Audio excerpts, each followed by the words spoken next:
You ever remember like the maturity jump that happened? You like graduate, you finished 8th grade, and then you had the summer off, and then you went to high school, and then some people were just men, and you're just still a boy, and you're like, we're in the same locker room? Like, this shouldn't be, like, there was a kid in my class, Ronnie Kopp. Ronnie Kopp was this badass. Like, in middle school, I watched him beat up 2 kids at the same time. And they jumped him. We were in the lunch line. 2 kids jumped him, and he made him regret it. I watched him beat up 2 kids by himself, and then I was behind him. I went, whoa, that was awesome. Like, I don't even know if he remembers that he turned. There's some chubby kid with glasses going, wow. But if he ever finds out, that was me, you know? And then we had the summer break, and then we signed up for football, so we had to show up in the summer. And then the day before the first day of high school, we had to pick up our football pads. And we're all in line, and Ronnie Kopp showed up with his girlfriend, a baby, and a cigarette.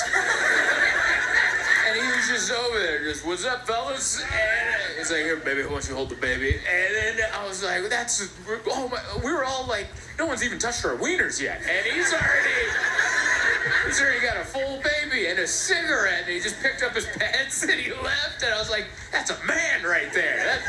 We shouldn't be on the same team with that guy. But he wasn't on the team the whole year, because the way it worked was like halfway into the school year, or halfway into the football season, your grades come out. If you don't have 2.0 average, you can't be on any of the teams. And so the grades came out. He had a 0.5 GPA. Not a 1.5, 0.5, which is also a bad DUI blow. But honestly, a worse GPA. Like, it's a more shocking GPA than it is a... He was going to have his last football game, and he asked the coach, he's like, hey, can I be a running back for like one series? Like, I'm never going to get to play again. Let me just be a running back. So they let him, and he was this giant defensive tackle, and he just plowed through all these kids. They just gave him the ball 10 times, and they just trucked it down, and no one could stop him.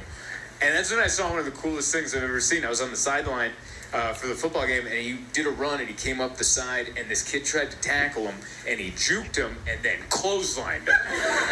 Like, he juked the guy that was supposed to tackle him. He was like, oh yeah, but take this for your trouble.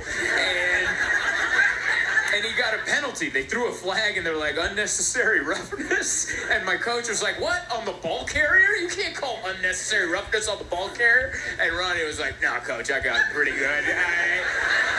Listen, I know you're not a dad yet, but that's someone's son, all right? Someone's in the stands right now. They just saw their child get beheaded. One day, coach, you will know the